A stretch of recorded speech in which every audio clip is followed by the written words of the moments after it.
क्या आप जानते हैं, जिस बच्चे को कभी स्कूल में भेदभाव सहना पड़ा था, जिसे पानी तक पीने के लिए संघर्ष करना पड़ा था, उसी बच्चे ने आगे चलकर इतनी ऊंची शिक्षा हासिल की कि दुनिया के बड़े बड़े विद्वान भी उनके सामने सम्मान से खड़े हुए।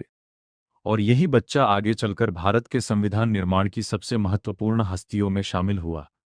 उनका लेकिन बाबा साहेब की कहानी सिर्फ संविधान तक पहुंचने की कहानी नहीं है। ये कहानी है संघर्ष की। ये कहानी है शिक्षा की ताकत की। और ये कहानी है उस इंसान की जिसने कठिन परिस्थितियों के बावजूद हार मानने से इनकार कर दिया। आज के इस वीडियो में हम जानेंगे बाबा साहेब के जीवन की 15 ऐसी महत्वपूर्ण घटनाएं जो हमें सिर्फ इतिहास नहीं बताती, बल्कि जिंदगी जीने की प्रेरणा भी देती हैं। घटना एक, जन्म। 14 अप्रैल 1891 को मध्य भारत के महू में भीमराव अंबेडकर का जन्म हुआ। उनका परिवार कठिन सामाजिक परिस्थितियों से गुजर रहा था। बचपन से ही उन्हें ऐसे भेदभाव का सामना करना पड़ा जिसने उनके मन पर गहरा प्रभाव डाला। लेकिन यही कठिनाइयां आगे चलकर उनके संघर्ष की ताकत बनी। घटना दो, शिक्षा का जुनून। उस समय समाज के वंचित वर्गों के लिए उच्च शिक्षा हासिल करना आसान नहीं था। लेकिन भीमराव अंबेडकर ने परिस्थितियों के सामने झुकने के बजाय शिक्षा को अपना सबसे बड़ा हथियार बनाया। उनका मानना था कि शिक्षा इंसान को अपने अधिकारों को समझने और अपने जीवन को बदलने की शक्ति देती है। इसीलिए आगे चलकर उनका प्रसिद्ध संदेश बना, शिक्षित बनो, संगठित रहो और संघर्ष करो। बाबा साहेब को उच्च शिक्षा के लिए विदेश जाने का अवसर मिला। उन्होंने अमेरिका की कोलंबिया यूनिवर्सिटी में अध्ययन किया। इसके बाद उन्होंने लंदन में भी उच्च शिक्षा प्राप्त की। सोचिए, जिस समय भारत में बहुत से लोगों के लिए सामान्य शिक्षा भी कठिन थी, उसी समय एक भारतीय युवक विदेश जाकर अर्थशास्त्र, कानून और राजनीति जैसे विषयों का गहन अध्ययन कर रहा था। उनकी शिक्षा केवल व्यक्तिगत सफलता के लिए नहीं थी। वह ज्ञान लेकर वापस भारत आए ताकि समाज में बदलाव लाया जा सके। घटना चार, भेदभाव का अनुभव। बाबा साहेब ने अपने जीवन में कई बार सामाजिक भेदभाव का सामना किया। यही अनुभव उनके सामाजिक संघर्ष का आधार बने। उन्होंने सवाल उठाया, अगर भारत का हर नागरिक इस देश का हिस्सा है तो उसके साथ अलग व्यवहार क्यों? अगर कानून सबके लिए है तो सम्मान भी सबके लिए क्यों नहीं? इन्हीं सवालों ने उनके जीवन की दिशा तय की। घटना पांच, बहिष्कृत हितकारिणी सभा। 1920 के दशक में बाबा साहेब ने सामाजिक और शैक्षणिक सुधार के लिए संगठित प्रयास शुरू किए।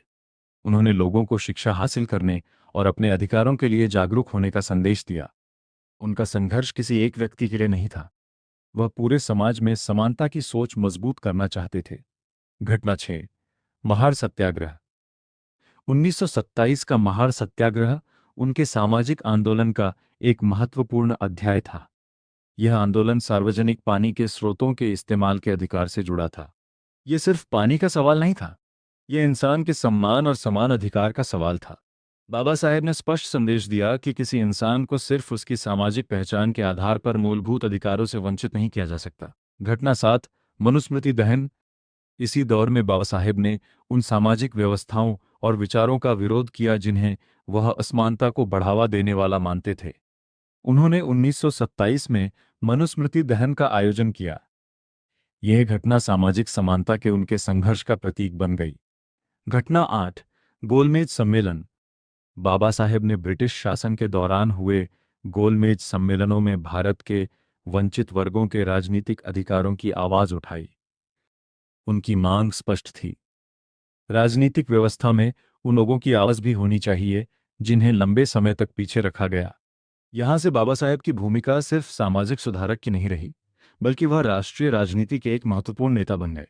घटना 9, पूना समझौता। 1932 में गांधी जी और बाबा साहेब के बीच राजनीतिक प्रतिनिधित्व के सवाल पर गंभीर मतभेद सामने आए। इसके बाद पूना समझौता हुआ। यह भारतीय इतिहास की एक महत्वपूर्ण राजनीतिक घटना बनी।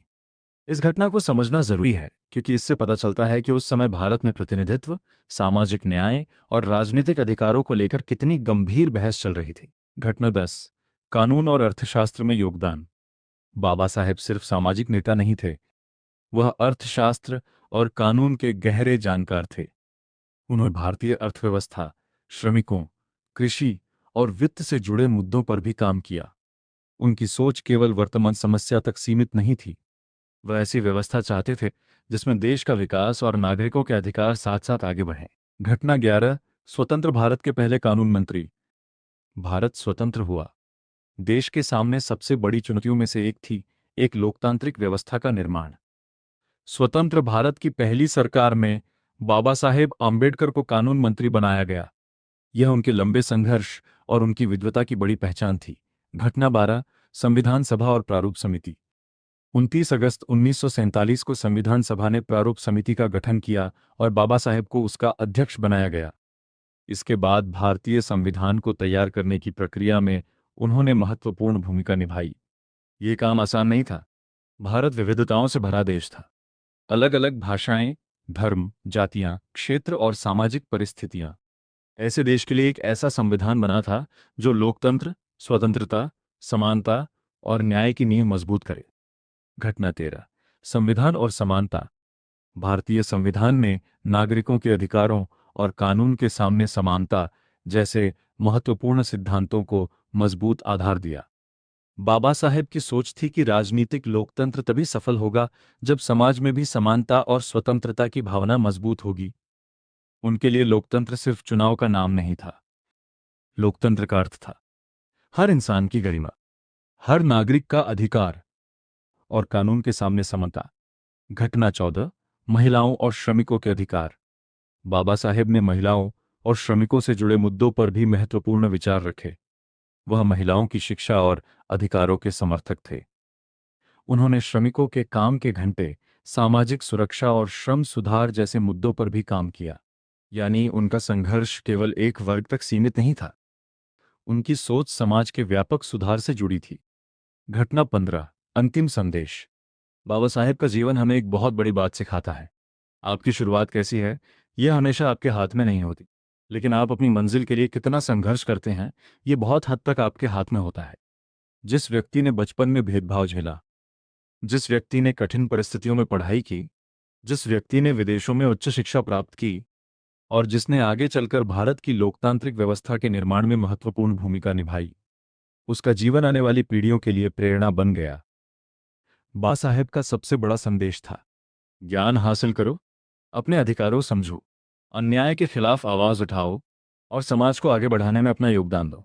अगर आपको बाबा साहेब अम्बेडकर का जीवन और उनके संघर्ष की ये कहानी पसंद आई हो तो वीडियो को लाइक जरूर करें, कमेंट में लिखें जय भीम। और ऐसी ही इतिहास और प्रेरणादायक जानकारी वाली वीडियो के लिए चैनल को सब्सक्राइब जरूर करें, क्योंकि इतिहास सिर्फ पढ़ने के लिए नहीं होता, इतिहास से सीखकर भविष्य बनाने के लिए होता है। जय भीम, जय भारत।